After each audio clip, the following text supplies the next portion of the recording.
welcome to a new video, how to do a mid-season lawn renovation. Annual meadow grass, what a pain. So we're going to sort it out today. I've got my Scarifier. We're going to give this a late season renovation to set us up nicely for the autumn.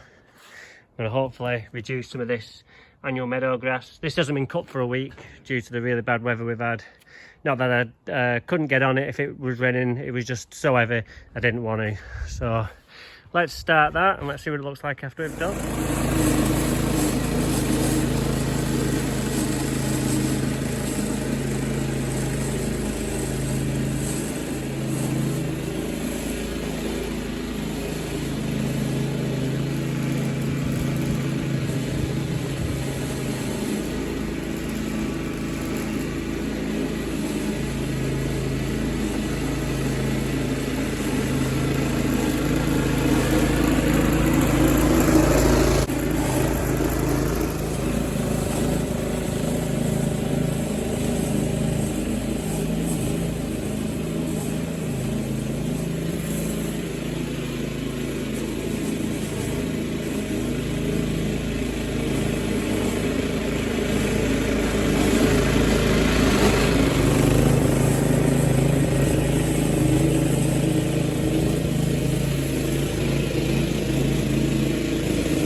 So, just done a double pass with the Alco VB 3800 Scarifier, no longer available. When that dies, it'll be a sad, sad day.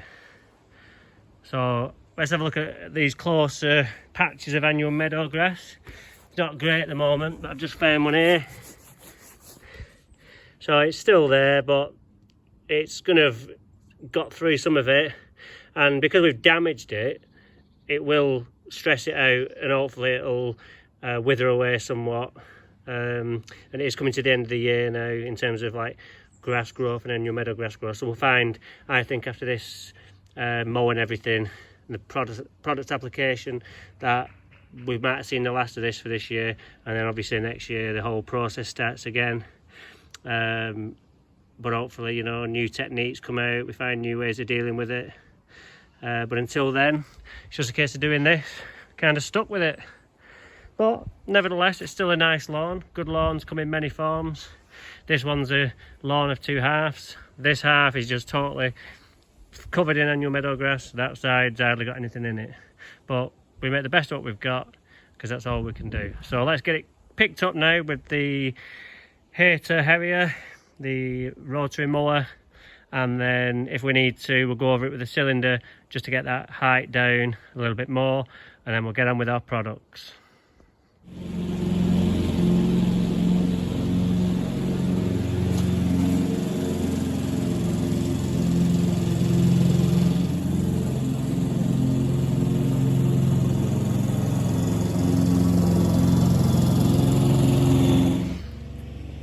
So that looks a lot better.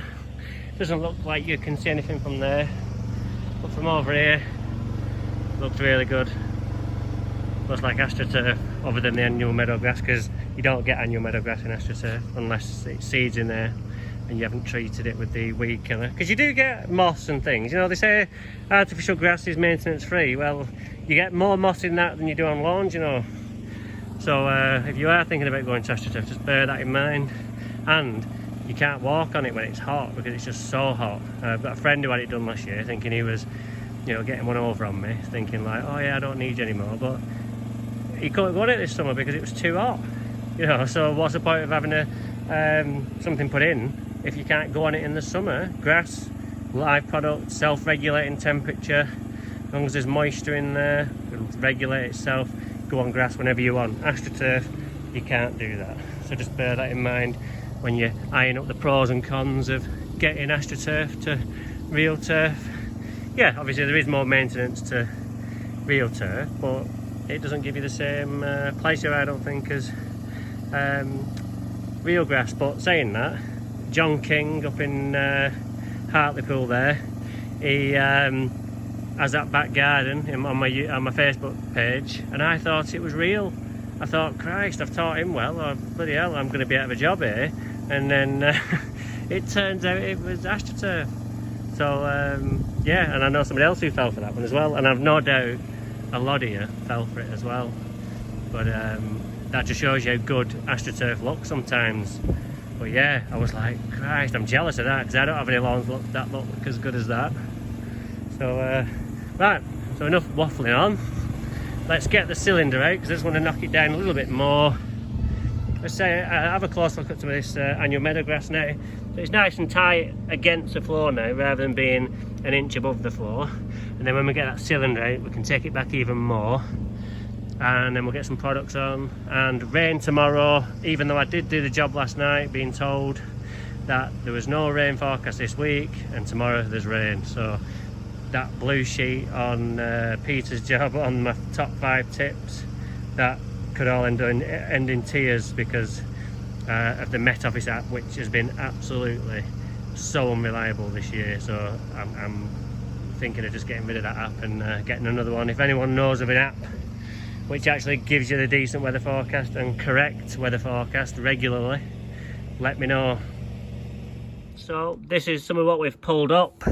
So it's mainly grass, but a lot of the necrotic yellow growth that I've pulled out as well, which is just sweating away and making the whole thing, you know, affecting the grass's ability to breathe. So getting all this stuff out, the grass can breathe now, the wind can blow through all those channels, dry out the lawn and improve like the airability of it, and you know, start encouraging some new healthy growth going into the autumn. So that's where we're at with that.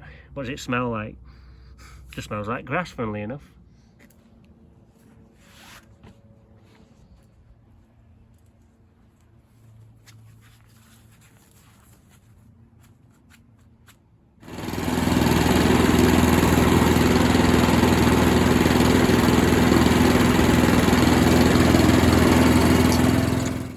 Okay, that is miles better. So we've really hammered home that length there and really got it really short to the ground. It's almost the same height as the rest of the lawn. Now today I've took it back a lot further than I would, because I want to start reducing that height while we're scarifying that, because it enables us to reduce it without causing too much damage. If your lawn's really long, then you've got to ask yourself, can I get it back in the time that I've got? Because we're in August now, we've only got 7 or 8 weeks of like real proper growing weather. So if you're coming down from 40-50 mils from here mowing at, and you want to come right down to the floor, yes, you can do that, no problem, but just allow yourself enough time to get it back and be patient, because it will take a lot longer. Whereas we're always, you know, with my lawns, I'm only looking at 5 to 10 mil of taking things back, so it's not so much of a imposition on me, but I know for some of you guys it will be. And like, again, your missus will be like, what have you done? But again, just say, get back inside, love. So I'm going to put the ProTurf 15515 on. I'm very low on battery, so I don't think I'm going to be able to film this, but you've seen it before, you know how it's done. And then I'm going to spray my Galactic and Stella, and job done here. So I'll catch up with you in 10 minutes when I've done all that, and then show you how it looks finally.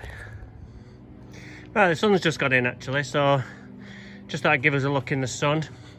We can see that annual meadow grass a lot better now without the glare.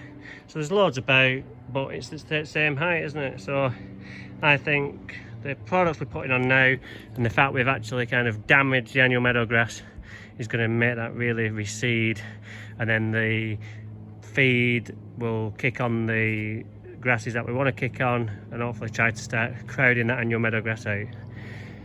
So let's get on with the feeding. So got the liquids on, the Stella and the Galactic, granular 15515 ProTurf, and a little something else which I'll tell you about one day, just not yet.